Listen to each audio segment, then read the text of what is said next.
cat scratch fever. Before coronavirus, I was sick. These birds' tail feathers on my dick. All it takes is one time, one slip up, and one cat's eye, and you can say bye to your 9 lives. It's a catastrophe coming after me. That's a waste of time. A cold black category 9. It's a sad, sad song for you motherfuckers that ain't paid your dues. So I'ma sing these alley cat blues. Ladies and gentlemen, welcome to yet another exciting episode of The Scratching Post. Your host, Charlie Whiskers, the one and the only, reporting live for duty yet again. Getting that good old podcast paycheck now. Like to thank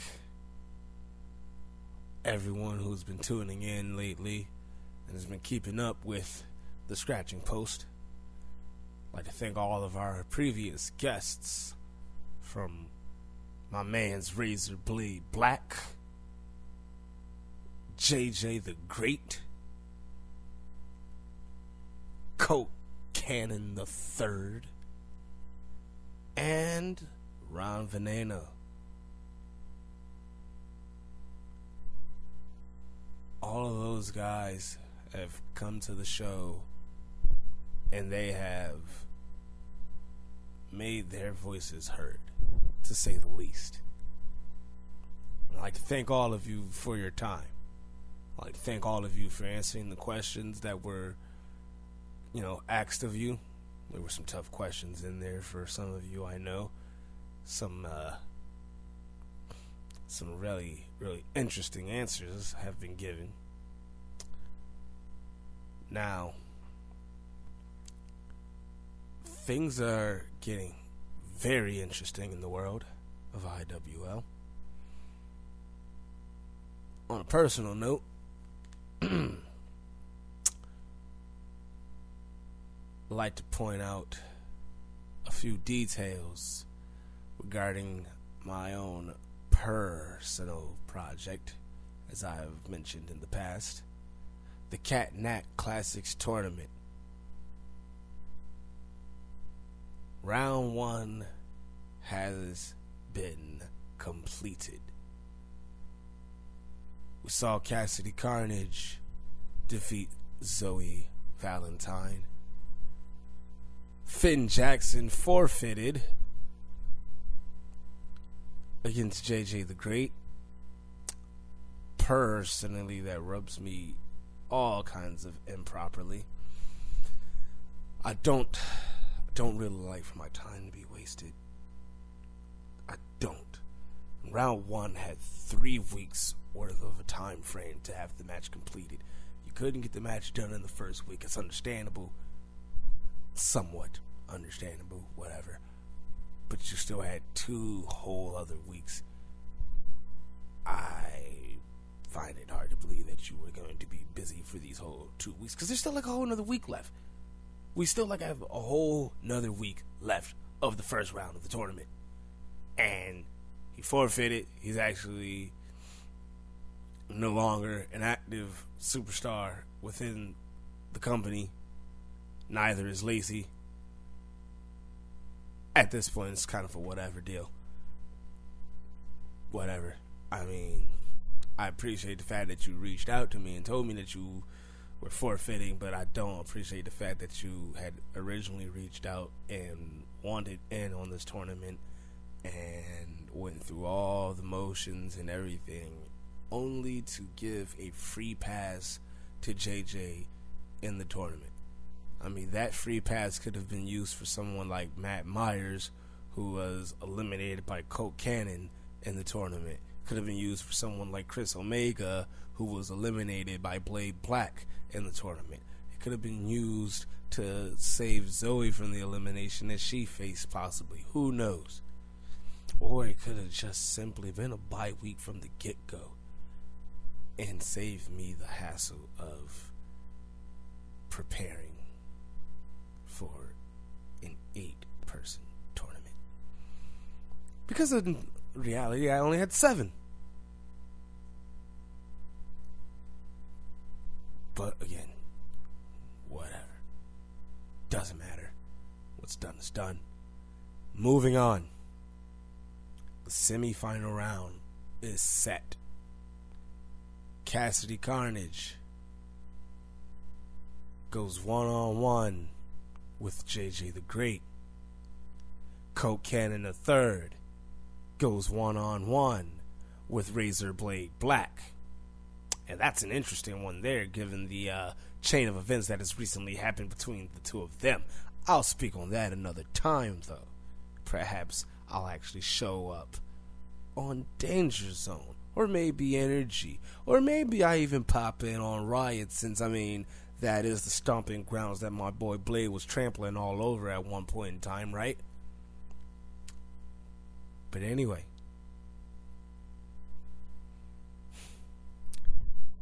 Round 2. Let me explain it a little bit to you guys. Round 2 is a little bit different from round 1. Round 1 was Extreme Rules matchups, one fall to a finish, and you had to win with your personalized maneuver that you were assigned. Now, to keep things interesting, round 2, you'll still have to win with a personalized move in which you will be given, but it's not the one that you had from round 1. Oh, no. Everything's thrown back into the deck. Everything's reshuffled. This time around, you'll actually be getting 2 maneuvers. Because round 2 of this lovely, lovely tournament of mine is a 2 out of 3 falls match. To be held under normal rule conditions, that means rope breaks and all that other good stuff is included. You must win one of your falls by pinfall. You must win the other by submission.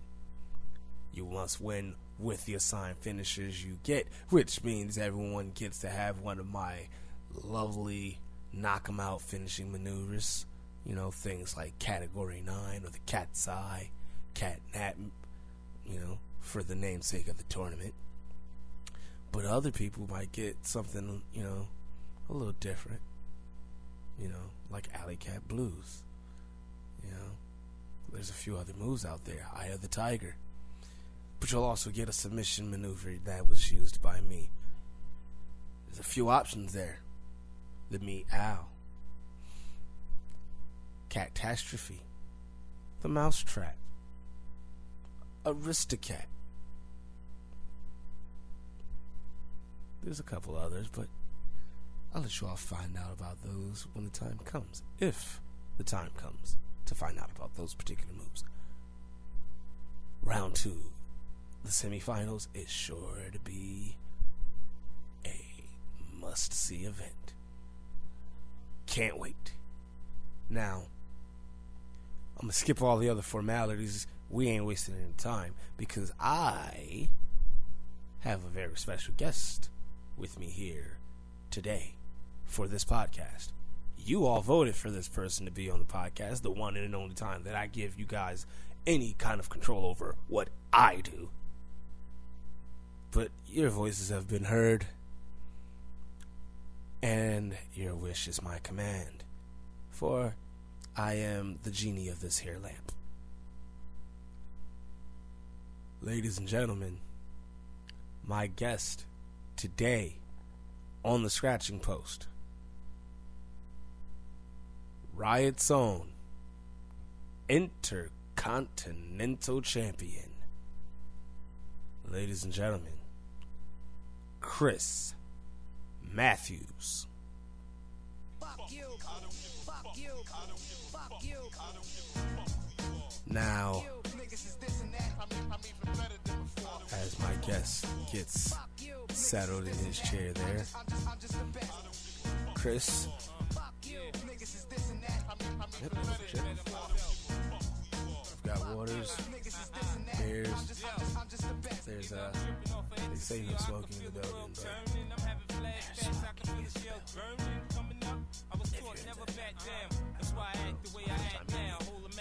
building. Welcome to the show, Chris. It's nice to have you. Well, like I said, you were voted on to this. I'd be honest, wasn't really sure who I was going to pick to be on the show this week. but I've done a little bit of research on you. Not a lot, I will admit, but that's why we got you here, so we can learn a little bit about you. Now, Chris, I'm going to get right on down to it. Simple question. I'm going to ask you right off the bat as you get yourself situated and get your mic set up there. I got to know, how does it feel, Chris? How does it feel? What is your perspective on all of this? How does it feel to have just won your very first championship here in IWL? First off, thank you very much for getting me on this podcast. It's a blessing to be here. A lot of people do not realize I'm only 18. When you see this baby face, when you see this young cat, I'm only 18 in the business trying to make a name for myself. So with this podcast being here on a part of the journey, I highly appreciate it, because who knows how far and how long this could take me. People might be able to look back at this years down the road and, see where I've came and where I've grown.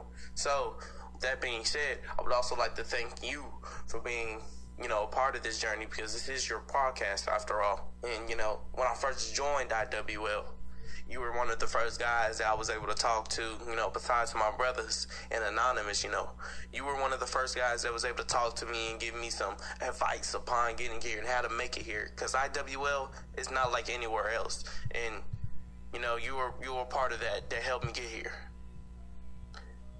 Now, with this championship, I must say, I feel great about it. I feel driven.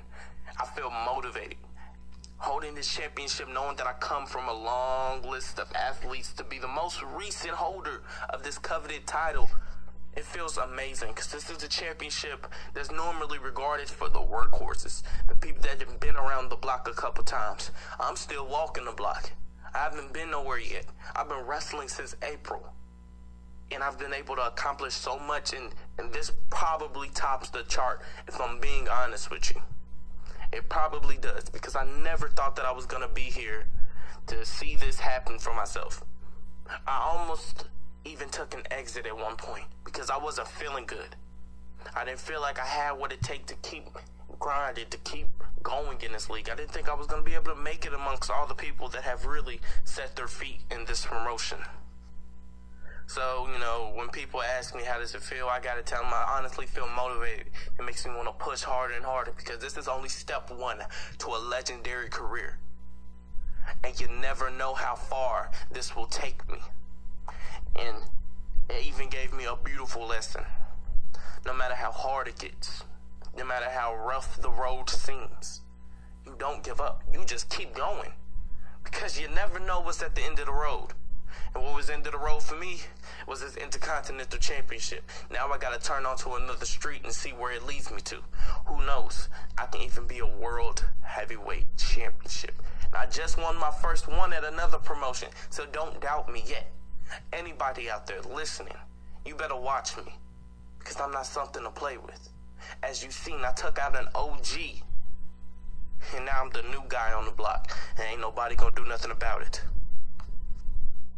And that ain't directed at you, my guy, because it's nothing but respect. But it's out to those people who are looking at Anonymous, who's looking at me and my boys thinking we're some targets. Nah, I'm the marksman for a reason. I carry it all. I stay with my scope out, and best believe you end up in my crosshairs. Bang! Dead as silence. You won't make it to see the next day. And that's a guarantee. So yeah, like I said, it's truly, truly motivating being one to own this title, being one to hold it, being one to take it home and wake up with it and wear it around my waist and walk around the house knowing that I am the Intercontinental Champion. So yes, I feel great. And it's only first step for many things to come. And I'm honestly excited to see where I can go with this. Absolutely amazing. At only 18 years of age. Phenomenal. Now, I'd like to thank you for that show of respect. I do appreciate it.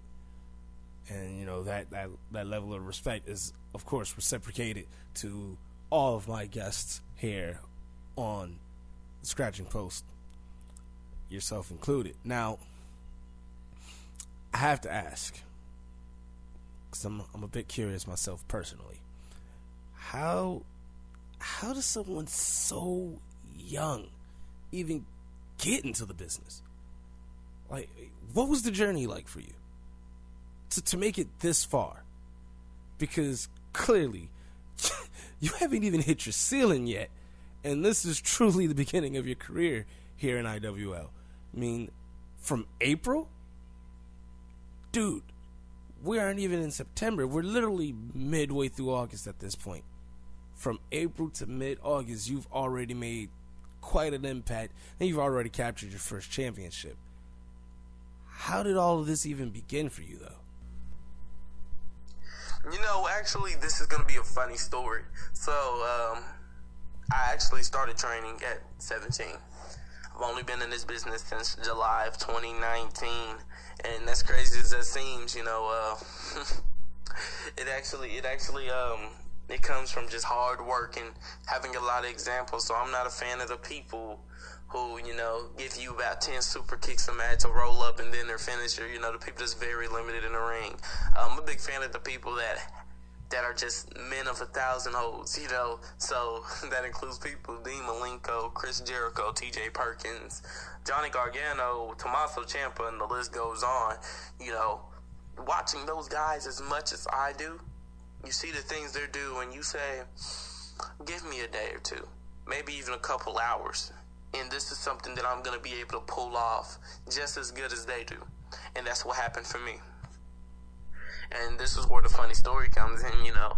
Yeah, I watch these technical wrestlers, you know, these technicians in the ring, and I try to work on the more simpler things that they do first, then get to the advanced things. So, you know, that keeps me going, you know, not trying to overcomplicate myself in the ring. I'm not doing anything I feel I shouldn't be doing.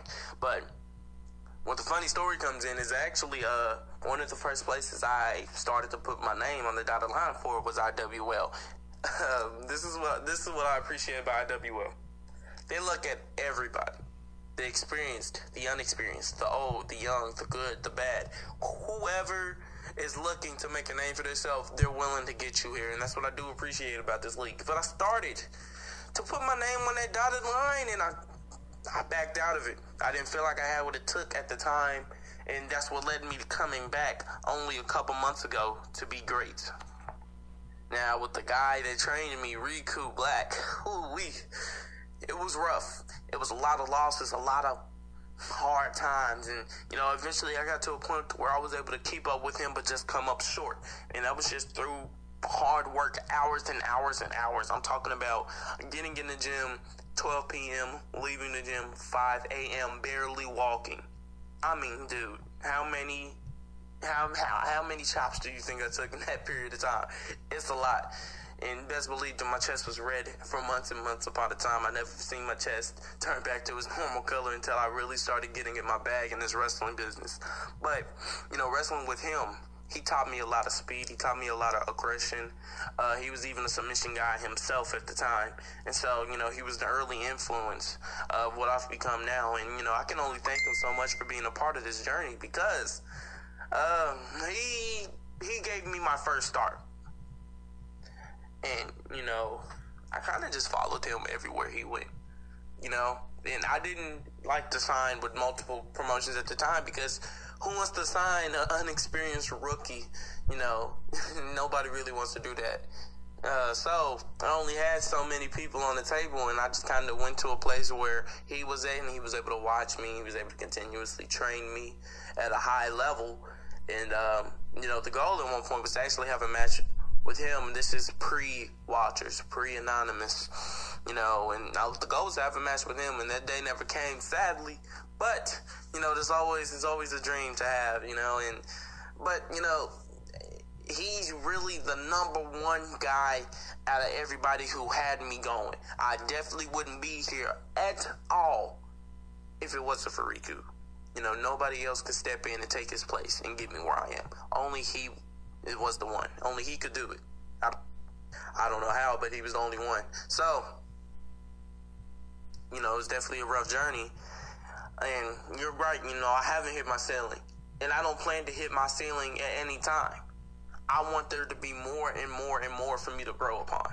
Because this business only adapts so much. You got to think about it. When wrestling became a thing, it was just a circus show. It happened in the middle of a circus, and people brutally tore each other apart. Even one of our presidents, Abraham Lincoln, the 16th president, he was a wrestler at one point in time. And he was a gigantic man for that time period, because 6'4" back in the day was like 7'3" now. You're gigantic. So he was even a wrestler. So wrestling goes so far back. So there's only so much that I can cover. I want to look up to the people like Cassius Ohno, who's truly a wrestling genius. He studies every part of the art. He studies everything, every single craft. And when he sees something, he wants to learn it. And that's me. And so, yeah, I have hundreds and hundreds of years to really study. And I don't plan on hitting that ceiling even when I'm 50. Because if you're not adapting your skill set to an adapting art, like wrestling, you're going to end up cutting yourself short. And either you're going to fall out of this business, or you're going to have to get right back into the gym and get to learning all over again. Just like everybody else. No matter how hard you train, I don't care if you are a professional of 20 years, there's always going to be something for you to learn and something for you to do. So, that's what I'm sticking to. I'm really sticking to just continuing to improve and continuing to study this craft. As you see, I add more and more to my skill set. I've mastered the figure four. I've mastered the sharpshooter. I've mastered the cross arm breaker. And that's all things that have gotten me a tap. So I'm going to continue to do what I do. And continuing to do what I do, I don't plan on stopping anytime soon. Now, those were some interesting moves you just mentioned there. Sharpshooter, figure four. I've used both of those myself. So, you've got some good taste there. I'll definitely say that. Hell, I've even used the triangle armbar myself. Mastering submissions is truly an art of itself. Now, Chris, you mentioned being 18. But what about growing up? Where do you originate? Where are you from? Tell us a little bit about, life, growing up as a fan of the business and wanting to get into that, first foot in the door scenario, because for a lot of guys that start off as young as you are, a lot of guys that start off young like yourself, it's often a hard road right from the very start, right from home. And I don't want to blow smoke up anyone, it's not my style, it's not my forte, but I mean, if I'm being honest with you, the given success that you've had in the recent time and in the short amount of time that you've been here, I mean, it's clear that mama didn't raise no fool. So I'm wondering, was she a big influence on your career as well? I know a lot of people, it's usually, past wrestlers, friends, family, that's usually what motivates a lot of us. So was were your parents a big influence to your career? Because, I'd bet my own personal Hall of Fame career that she's damn proud of her son right now. I would bet the house on it. Selena would kill me if I lost, so I know that would have to be a safe bet. So, I originate from Tulsa, Oklahoma. Tulsa, Oklahoma, Oklahoma itself is a small place, but Tulsa, Oklahoma, not too many people here, neither. And, growing up here, I actually had no plans of being a wrestler at one point in time. I actually wanted to be a basketball player. I've been playing basketball since I was about 9 years old, and when basketball came into my life, it slowly started to kind of scoot wrestling out of my life. And things happened when it came to basketball that wrestling did exactly what basketball did. It took its spot back in my heart, scooted it out of the way, and I've been kind of hooked on since. But growing up, I've been watching wrestling since I was 5. Earliest memory come from Edge, Chris Jericho and Shawn Michaels having feud, Edge feuding with people like CM Punk. I remember CM Punk cashing in the Money in the Bank after Batista knocked him around in the ring, you know.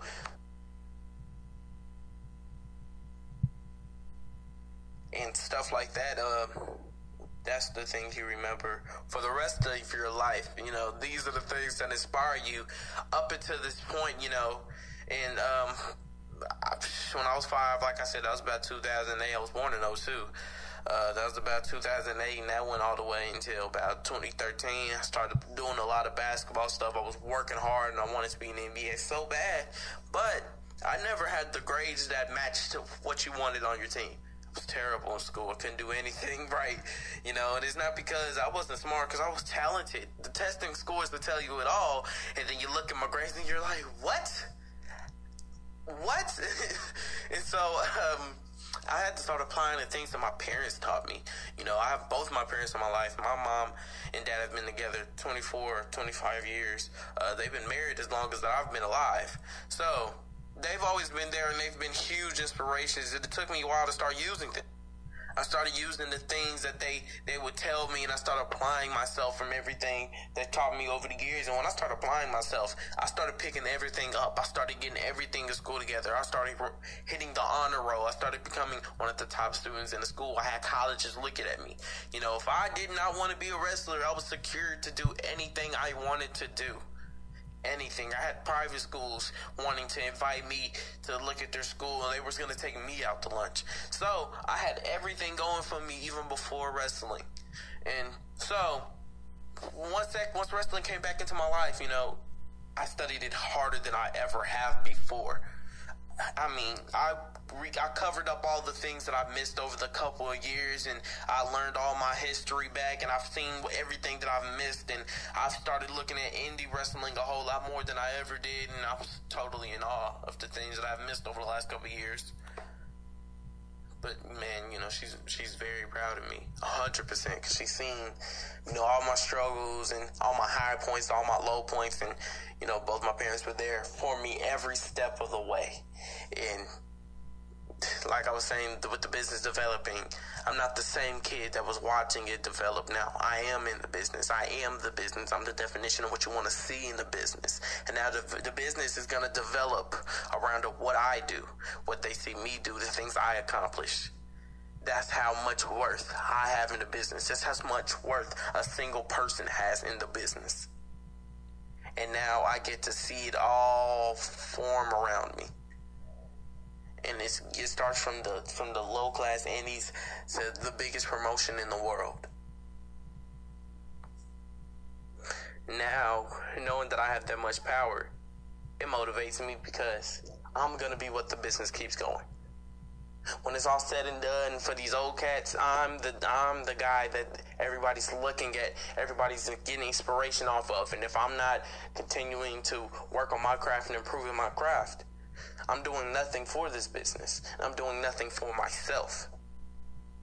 My biggest inspiration, why I keep going, the number one inspiration, that's been a main topic in this motivation and inspiration. My biggest inspiration is my parents. Both of them.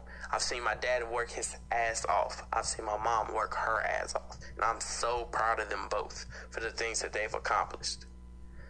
And I've never seen them give up. Because when I seen them give up, I wouldn't have lived the way I lived. I wouldn't have been as smart as I am now. Because they wouldn't have applied themselves the way they have to apply it to me. And when they apply that to me as their son, they're applying it to me because they want to see me do things bigger and better than what they did. They want me to be better than what they were. You know, as everybody, you want to be just like your mom. You want to be just like your dad. They want me to be bigger than that. And so that's exactly what I'm going to do. I will not disappoint. I'm going to continue to grind every single day so I do not disappoint. You walk in there. You made a great bet knowing that my mom is proud, but knowing my dad is proud, knowing my parents are proud. Every day I step up into this, I have one goal, and that's to be a legend. I didn't expect to come in day one and walk out a seasoned vet after a couple hours of practice, because it's never going to be that easy. It's not how life works. If it was that easy, shoot, I'm sure people like Johnny Gray would be great. But you see where he is, you see where I am. You walk in there, you put the time, you put the effort into this. Because if you really want to be great, you're going to spend all your hours in that wrestling ring. You're going to spend all your hours at the gym. You're going to pay for the memberships. Because it's what all comes a part of this. Greatness is defined by what you do to achieve it. And what I do to achieve it, I keep myself going. And I never, ever feel finished. And I never feel like I'm full. I stay hungry. I stay looking for the next move. I stay looking for what I need to do next. And that's what makes me different than the others. That's what makes me different than the rest of this Riot roster. That's what makes me who I am. And that's exactly why I hold the belt that I hold now. Because I applied everything that I've learned to what I'm doing now. And if I wasn't applying the things that I've learned to get myself here, who knows where I would be. But I damn sure wouldn't be the guy. I don't even have to hold the big belt to be the guy. But anybody that's held that big belt, I'll run him over the same way I ran over Reign Omega. 7-0 in a 30-minute Iron Man match. And that was the best that I had offered to me so far. Besides Atreus. And Atreus, boy, he scratched and clawed to beat me. So that lets you know I'm doing something right by jumping in this ring and continuing to improve myself. Because I'm not the same guy I was a couple months ago facing him. I'm not the same guy I was a year ago when I first started this. I've adapted and I've developed into something way bigger than what anybody expected to see. And now I hang around a bunch of killers. Now I'm a part of Anonymous, and I'm making an even bigger statement just by wearing that mask every week, night in, night out. And that scares people, because when you're hanging around a group of people as elite as every last one of us are, we're all feeding off of each other. We're all growing off of each other. And when you do that, that's a recipe of something you don't want to deal with. And that's a guarantee. You best believe that's a guarantee. Now, I know a little something about having an elite team behind you. Believe that. I've been there. So, you know, you're only preaching to the choir on that one, bro. Now, some people have actually said that, you know, if not for factions, I wouldn't be as highly favored as I am. But I digress. So, you're with Anonymous. You become Intercontinental Champ. You guys just recruited Crom, and with doing that, you've also secured the tag team titles in the process. It's safe to say that the gold is coming to you guys in abundance. Nobody truly knows what the future holds, but my question is this, Chris. What do you foresee for yourself and for your Anonymous brothers going through the remainder of the 2020 calendar year? You know, the climb to success for me has been rapid. You've seen how fast this came apart. I've only been around since late March, early April. And that's how long I've been with Anonymous as well. And you can only think that with me being so young, it's a lot more coming this year. I mean, who knows? You gotta think about it. I hold this IC title that I will defend proudly. But having this title, it don't take too much for me to keep racking it up. Racking up the W's, the points. It don't take too much more for me to get a world title shot when I want it. So I could easily be the guy. But I'm going to keep myself calm. I'm going to keep myself humble. But back to what I was saying, you know, It's been so rapid. It's been so fast. I mean, anything can happen at any time for me. But as for my brothers, we're going to keep doing what we doing.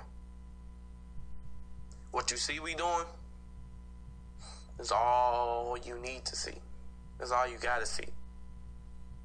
Actually, let me take it back to when all the hate was coming in.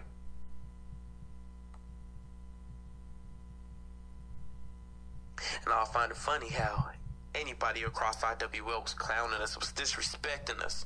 And we constantly get disrespect now. But we ain't tripping off none of that. Because we already showed them who runs this. We already showed them we're the top dogs. We have everybody in check.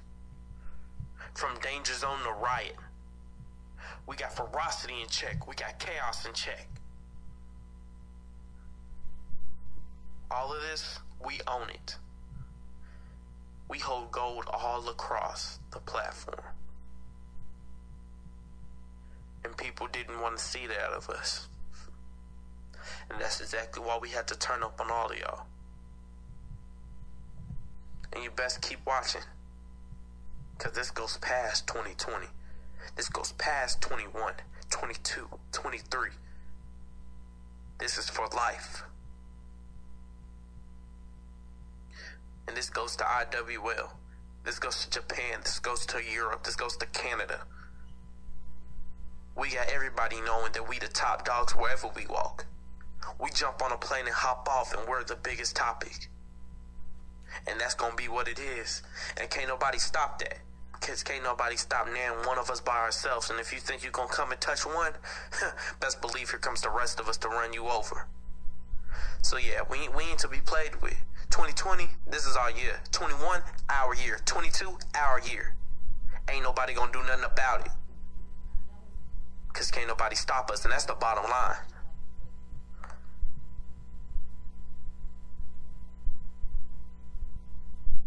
There's nothing else to be spoke upon.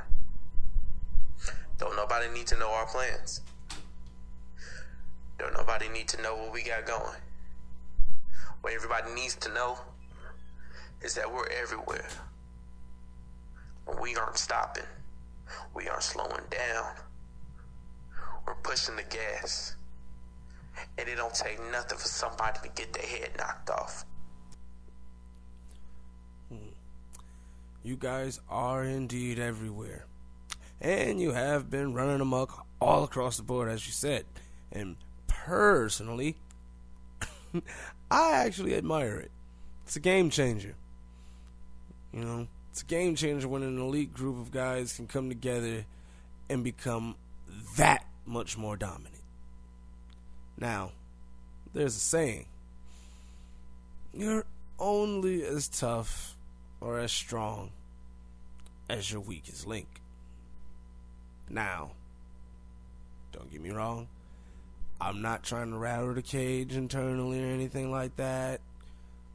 So, with all due respect, I ask the following. Who or what, if any, would be considered as the weak link of the Watchers, of Anonymous? Or do you feel as if such a thing doesn't even exist within the ranks of your entire faction?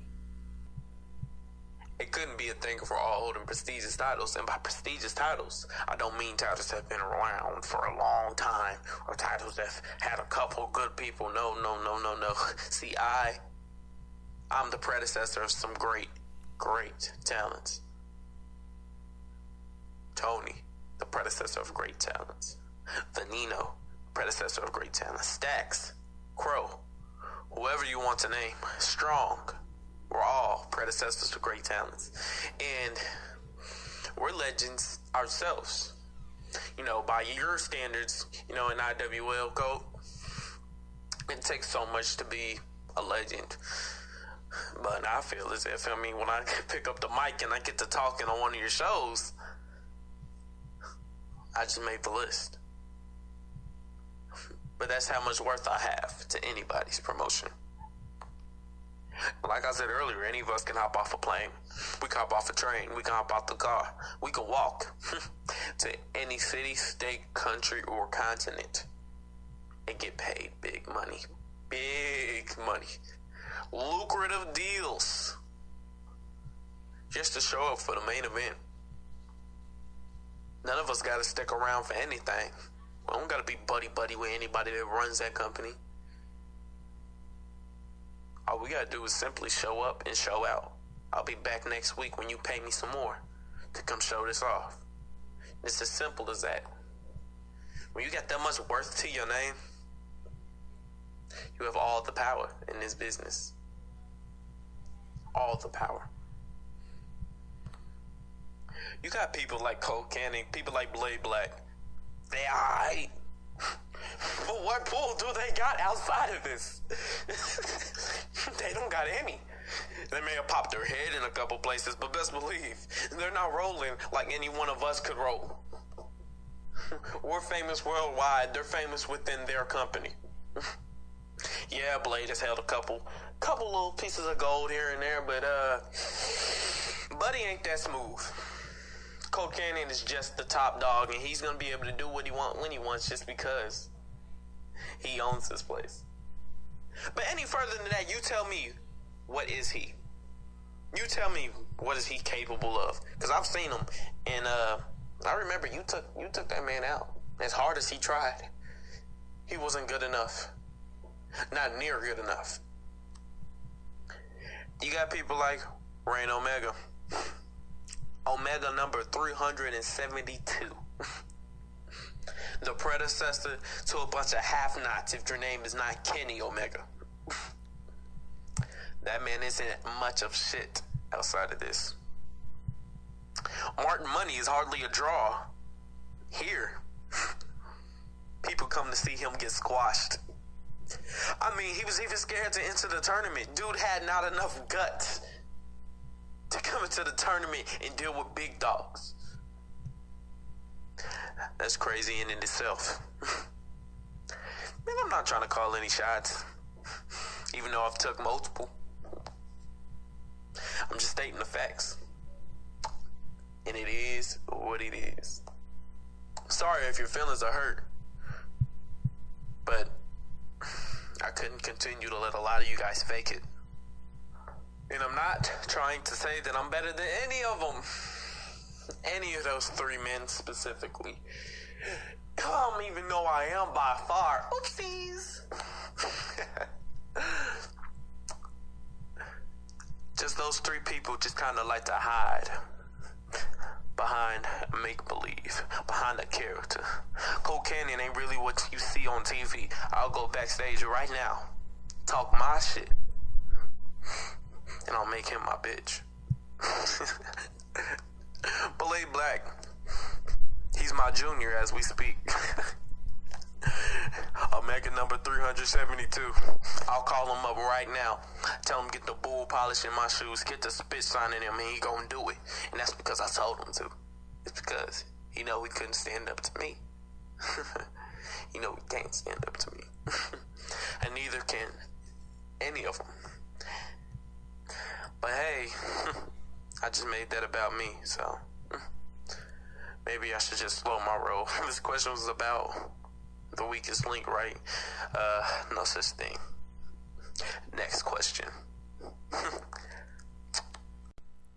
Woo! Yee. Getting hot in here, isn't it? Jeez, you name dropped a few guys there, and I've got history with all of them. I've had a history with all of them at some point as opponents. At that, I'm trying to remain impartial here, because Blade's my boy. He ain't gonna be too happy about that one when he's hearing this one. I'm gonna remain impartial here. Blade, just know that I'm doing it for the show. I can't really fight right now. I'm injured. I'm retired. Sorry. But now I'm sure I'll hear from a few of those guys about that later. Seriously, but I'll deal with that when the time comes. Chris asked Ronnie the same question. I gotta ask you now. Is there anyone in any of those IWL locker rooms that you would actually want to see in battle? Someone who you feel a match with would blew the roof off of the arena. Someone who could potentially put you to the test and even take you to and even past your own limitations. Anyone at all? See, I knew exactly what you were going to ask me. And it was hard for me to not cut you off. But I knew exactly what you was going to ask me, and I just want to be real.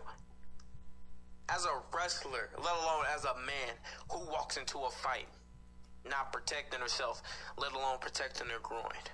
I mean, you got to be a complete imbecile to not walk into a match ready to protect yourself at all costs. And then you let somebody, you watch their hand reach for your groin, and you sit there and you take it. How dumb do you have to be? Just think about that.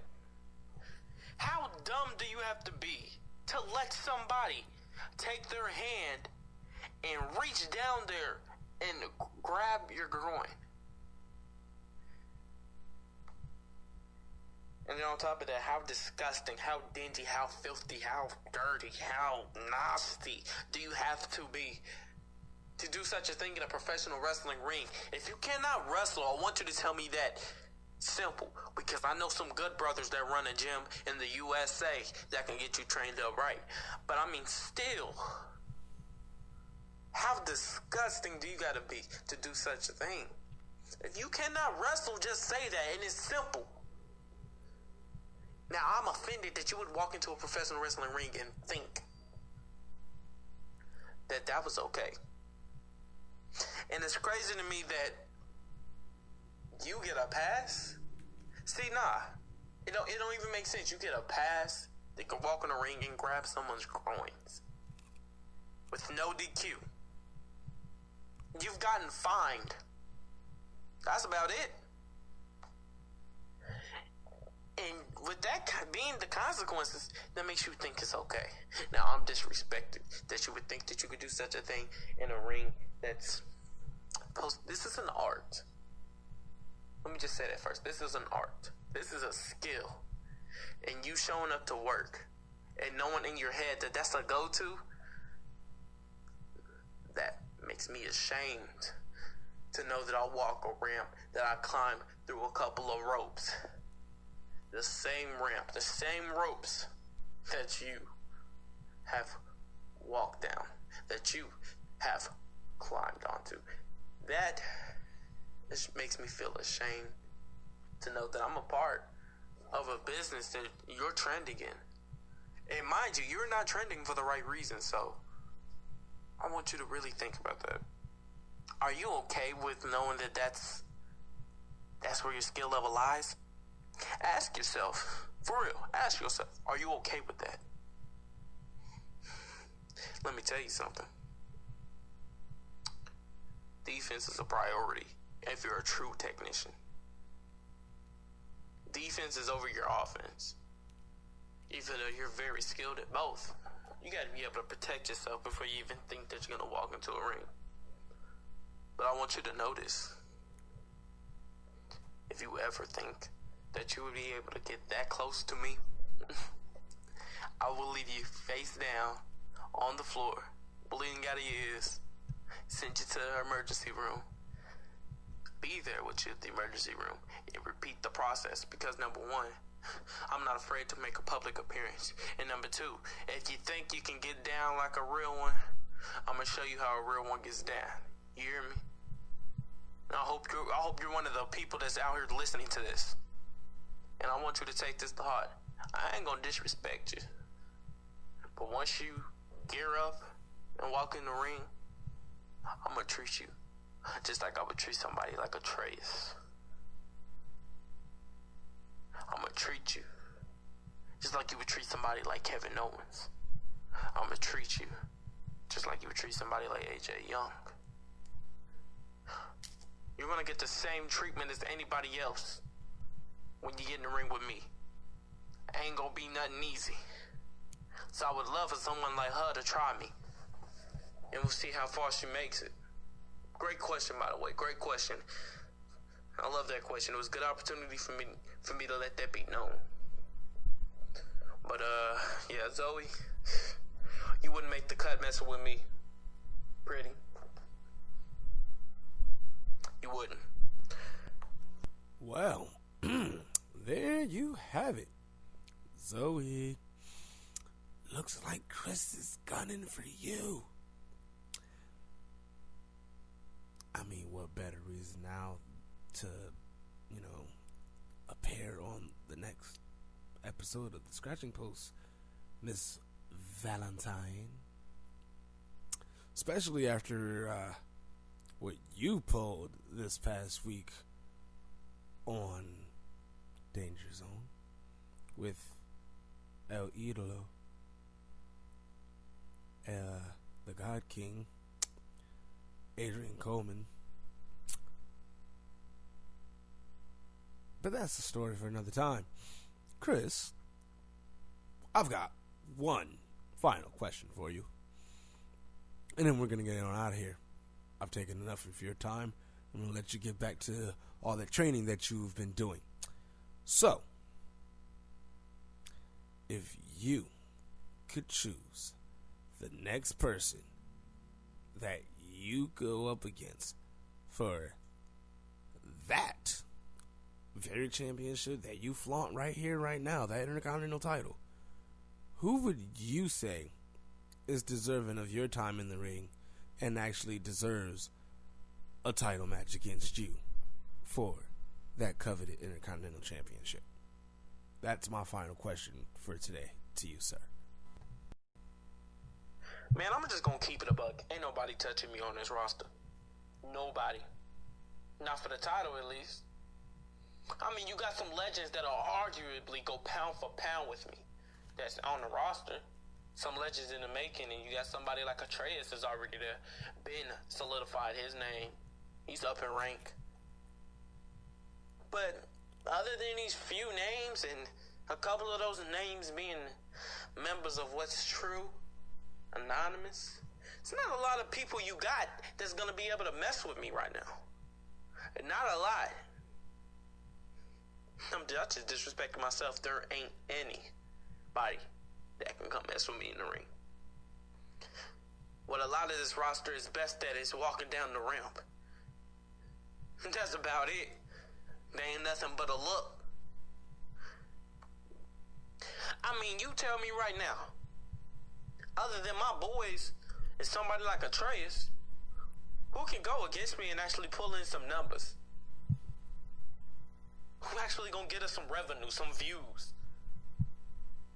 Who's gonna crack that demo? Nobody. And that's just me being honest. 100%. Not even 99.9. That being said, I'm the IC champ and I'm on top of the world right now, right? And all I gotta do is keep climbing and climbing and climbing and climbing and climbing. And I'm gonna do that, cause I want all the smoke and I ain't running from nobody. I'm the man that's chasing glory. And I'm gonna keep doing this till my days are done. And I want everybody to know this right now. These words are coming from the Messiah of submissions, the toolbox technician, the Moses Malone of professional wrestling, certain the marksman, Chris Matthews. I'm running this. Ladies and gentlemen, Chris Matthews, Intercontinental Champion on Riot. Thank you for your time today, sir. Thank you for your time, everyone who tuned in and listened this week. Who will my next guest be? That's a good question. Still trying to get a hold of Zoe. She's playing hard to get. There's a lot of other options, though, to get a hold of. It's going to be an interesting week this week in IWL. It's only a matter of time before everything boils over and we're at our next pay-per-view, which is Midsummer Night Madness.